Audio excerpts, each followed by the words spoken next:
When they set off for work last Anzac Day, they were two knockabout miners in a town nobody'd ever heard of. Then disaster. A massive rockfall at Tasmania's Beaconsfield gold mine, and Todd and Brant Webb were international news. Who can forget it? For days, the world watched and waited as rescuers crept towards Todd and Brant, trapped a kilometre underground. We rejoiced when they were found alive, then held our breath as the delicate rescue dragged on, seemingly forever. Throughout it all, Todd and Brant remained remarkably calm, finally emerging after 14 days to a jubilant nation, a little surprised by all the fuss.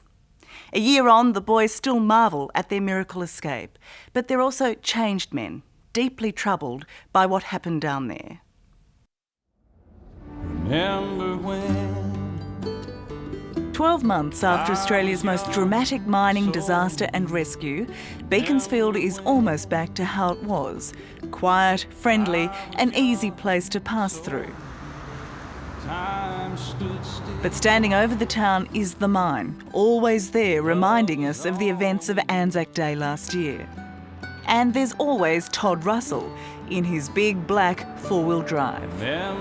People walk out and their heads just spin as much as say, is that him, is it, or isn't it, you know, like... Do you like being a celebrity? Oh, look, if we could give it all back and have a normal life back, we would. But because it was in their living rooms for such a long period of time, they feel a part of it. The other bloke in this great escape is Brant Webb, who has his own new toys and a faster style of music. Yeah, baby. But as different as Brant and Todd are, a year on, they're both living every minute of every day and still marvelling they made it out. You couldn't afford to panic, I think. It was just sort of a matter of just chipping away at all your options, and once they were exhausted, just sitting there waiting, really. So, you know, we thank our lucky stars that everything was done to the T, and we're here today to be able to talk about it. You must have been very good in another life. Either that or we've got something to do in this one. You can hear the crowd cheering now. Here they come.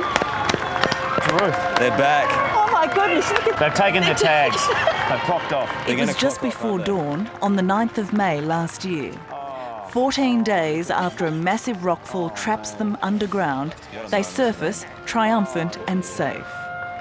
We had a view of you guys coming out, but when you guys came out of the cage and you saw loved ones here and a crowd of people, that must have been the best view in the world. It's the best thing and the best feeling that I've seen in my lifetime, and it's something I'll never, ever forget.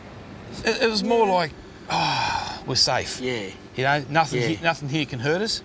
You know, like down there it's a different story, but up here we knew that there's nothing above us. You know, it's fresh air, loved ones, friends. You know, it was just great. Yeah. Incredibly, after all he'd been through, his fortnight of terror, Todd went back down the mine for one last look. It was just a month later. You know, you're thinking to yourself all the time, is it going to happen while I'm here? And So you're really tense. yeah. Is there any way you could work down there again? No. Any interest? No. What about you? You haven't been back down again, have you? No, I won't go down either. Not even to have a look? No, I'm not real comfortable standing here either. Is this your first time back? Yeah. Yeah. You okay? Yep. You're not really happy about being here, No, are you? it shits me off, really.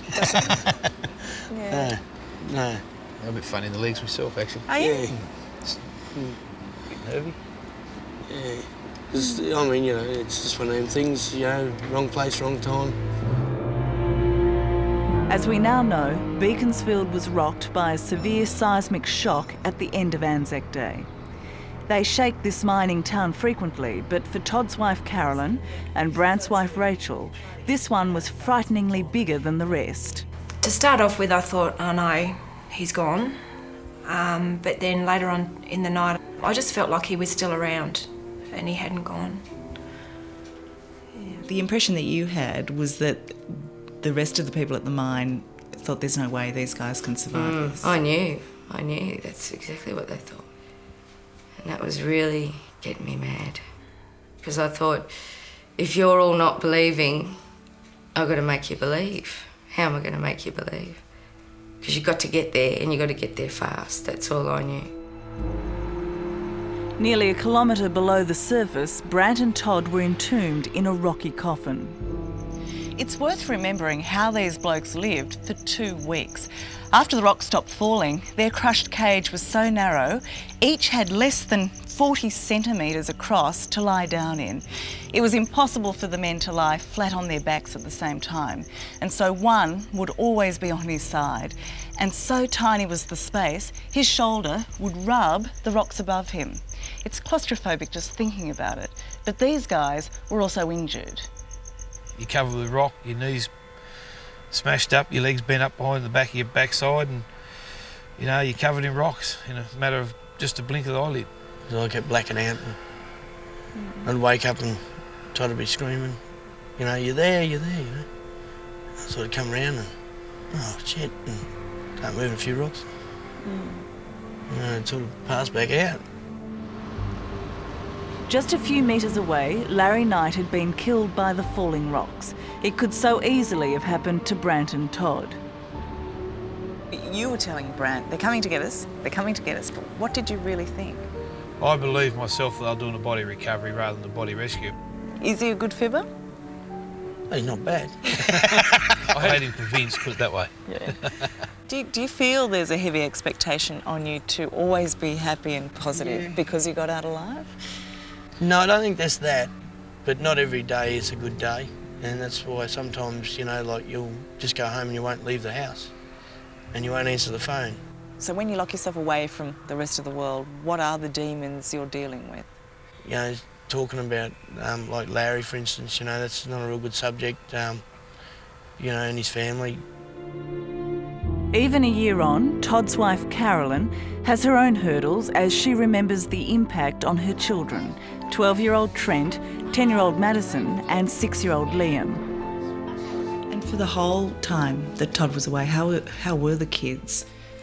The kids were... Trent was my rock. He was by my side the whole time. Mad, she needed to get out of the house, so she went to school, and Liam, all he wanted to do was find him. Why does talking about the kids make you cry? Oh, because of what they've been through. And it's just really hard for them. Yeah. And for you? Yeah. To watch your kids go through something like that is awful. Yeah. Could you convince them that he was still alive? Trent thought he was gone, and he had to deal with that the whole time. And Liam actually drew me a picture of a headstone and a grave with Todd in it. Did you try and dig Dad out? Tell me about that. What did you do? I got my little mini excavator and I dug it. And did you really think you'd be able to get Dad out? No, because of the concrete there. Oh, so you hit concrete fairly early on, did you? 12 months on, has he changed in any way? He just watches out for us more. So when you saw your dad come out of the mine, what was that like? That was like the happiest day of my life. Okay, Madison, I'm going to put you on the spot because I know you want to be a reporter. Can you ask your dad a few questions for me? What was it like to be trapped down the mine? Very dark, very hot and cold, and very scary and not knowing whether we're coming home. That's good.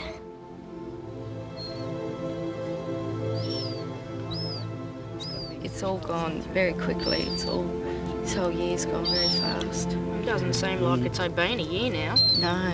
It's surprising. Brant and Rachel's kids, Zach and Zoe, are older, so perhaps they understood even better how close they came to losing their father. I didn't realise just how much I loved you. I didn't realise it until it happened, and then it really hit me, and I didn't realise how much I missed you. Yeah. I'll do one-footed just to show off in a minute.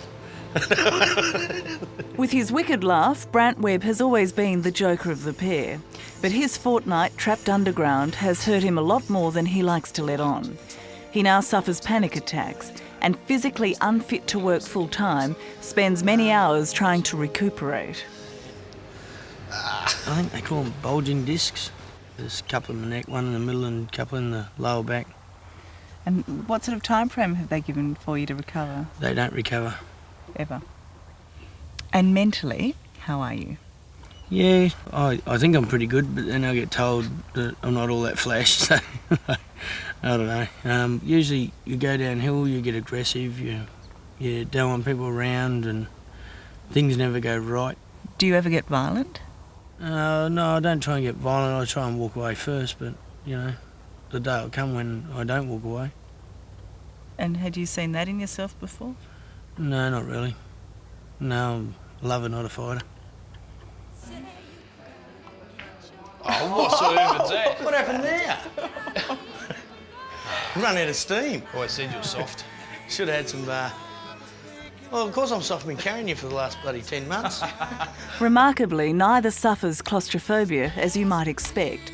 But a year on, Todd too has his battles. He's recovering from recent knee surgery, but it's his memories that are giving him the most trouble. Righto. Clean up. Sleeping is probably the hardest. 3 or 4, 5 hours sleep a night. What's waking you up? Just the nightmares and going back to when you're put in a position where you're stuck back in the cage and you're suffering the pain and not knowing and all that sort of thing. So it's just the little things that wake you up. And tissues. I went through so many tissues. Thank you. Congratulations. Can I have a photo with you? You certainly may. Thank you. In the daylight hours, Todd is happily Beaconsfield's greatest drawcard. Busloads of tourists come here to see the mine, buy Todd and Brant's book and get the prized photograph. Good luck to you, fella. You deserve it. Thank you. There you go. You get people from the mainland that are coming up to you and they come up to you and say, oh, we feel as though we know you. Well, people see you as a miracle. I can now say that I've lived through one, so I'm part of that elite group that have lived through a miracle. They also think of you as a hero for surviving what you did. Do you feel like a hero? We're not heroes, no. The guys that put their lives on the line, day and night, to leave their families to come and rescue us, they're the true heroes, and we're the survivors, and we're very lucky to be survivors. And it seems Beaconsfield's biggest employer will survive too. An inquiry into the disaster is still underway, but this week the mine reopened and the first gold will be poured within days. Do you think the mine is safe now? I have no idea. I do know that when it goes back in production, it'll be one of the safest mines in Australia. So that's got to be a win for all round. Is any part of you angry about what happened down there?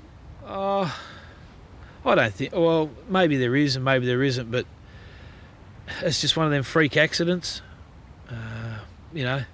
Who's to blame? We'll never know. Oh, it's looking good. Yes, it's slowly taking shape. Todd loves Beaconsfield despite what he's been through and is building his dream home just out of town.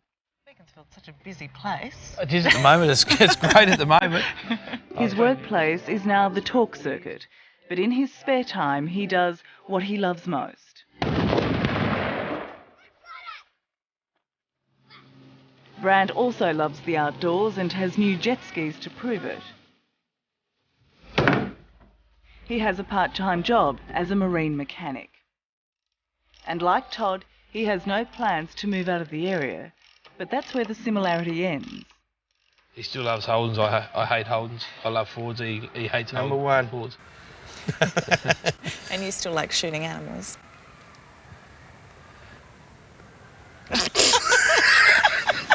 No, they're lovely. They're animals. I don't shoot Not them those anymore. fluffy animals. I don't shoot them anymore. They're lovely. He's still fibbing. Yeah, I know he is. That's why I told him what lie.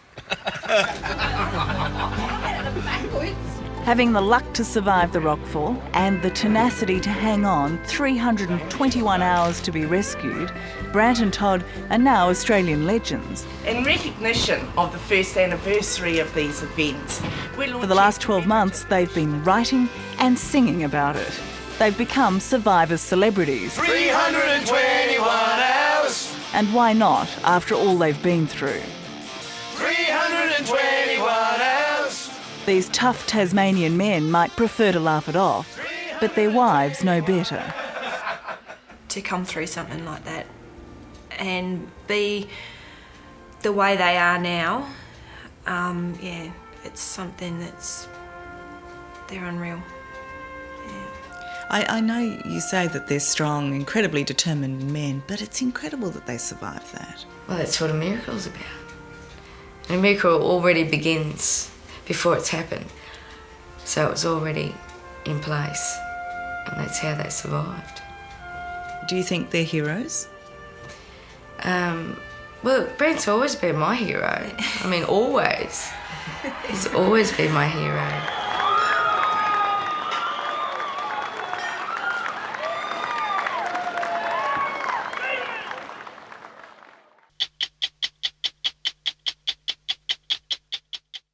Hello, I'm Liz Hayes. Thanks for watching 60 Minutes Australia. Subscribe to our channel now for brand new stories and exclusive clips every week. And don't miss out on our extra minute segments and full episodes of 60 Minutes on 9now.com.au and the 9Now app.